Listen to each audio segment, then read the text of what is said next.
Good morning friends. हमारे दिन की शुरुआत हो गई है हमेशा की तरह। आज है 2 जुलाई 2025। टाइम ऑलमोस्ट 7:30 बज गए हैं और आज है डे 16 आउट ऑफ 60 हमारी तैयारी का, जिसमें हम IBPS PO pre plus mains दोनों की साथ में तैयारी कर रहे हैं। मैंने आपको बताया था कि पिछले 4-5 दिन से मेरे मॉक में मार्क्स कम आ रहे हैं, इसलिए मेरी टू डू लिस्ट 5 दिन के लिए चेंज की है, जिसमें आज मैं नंबर सीरीज़ करने वाली हूँ।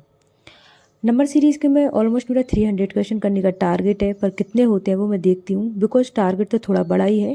क्वेश्चन ऑलमोस्ट 300 तो मतलब इम्पॉसिबल है, नेक्स्ट टू इम्पॉसिबल है करना सॉल्व। बट मैंने बताया ना कि हम जितना कर सकते हैं ना, हमारी एफिशिएंसी होती है, उससे थोड़ा सा बड़ा हमारी टू डू लिस्ट को रखना चाहिए हमें, ताकि हम उस टारगेट को अचीव करने के लिए अपने आप को पुश करें। टू डू लिस्ट मैं बना के कंप्लीट कर चुकी हूँ मेरी, जिसमें फर्स्ट ऑफ ऑल मैं अभी कैलकुलेशन को भी राइट डाउन कर रही हूँ पेजेस पर। उसके बाद वही नंबर सीरीज़ करूँगी मैं। नंबर सीरीज़ करने के बाद editorial and then current affairs करूँगी, है ना। और ये मैं ओनली 5 दिन के लिए चेंज किए। 5 दिन मतलब नेक्स्ट सैटरडे तक। सैटरडे आने के बाद संडे को करंट अफेयर्स का रिवीजन, और फिर मंडे से मेरी as usual to do list वही फॉलो करूँगी मैं, जो मैंने पहले बना रखी थी।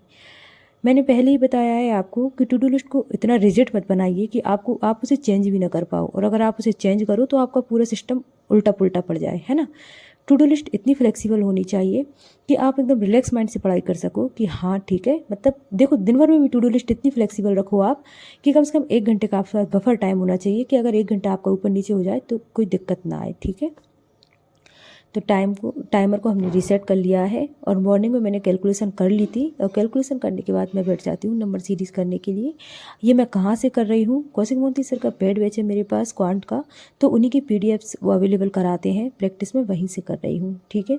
बहुत अच्छे क्वालिटी के क्वेश्चन है, हाँ, लेकिन कुछ नंबर सीरीज ऐसी हैं जिनका पैटर्न बिल्कुल इरेलीवेंट है। जब आप लगातार मॉक लगाएंगे, टेस्ट देंगे ना, तो आपको खुद को पता चल जाएगा कौन सा कंटेंट रेलिवेंट है कौन सा नहीं। वो तो 2-5 नंबर सीरीज ऐसी आई थी, अदरवाइज हाँ कोई दिक्कत नहीं है। पर उनसे भी जब हम उनमें अटकते हैं और तरह तरह के पैटर्न लगाते हैं ना, तो एक्चुअल में सही मायने में जब हम चीज़ों को याद रखते हैं ना, तो वहीं से याद रख पाते हैं जिनको हम बार बार रगड़ते हैं अच्छे से, है ना। फिर शाम का टाइम हो जाता है, और नंबर सीरीज ऑलमोस्ट मैं 150 या 160 के आसपास कर पाती हूँ। बट मैं उनको बहुत ही अच्छे से किया, मैंने रगड़ के अच्छे से कि इसका ये पैटर्न भी हो सकता है, ये पैटर्न भी हो सकता है, इस प्रकार से।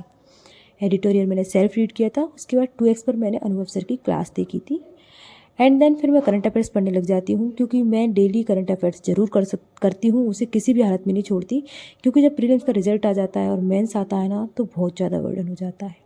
आज के लिए इतना ही। Thank you.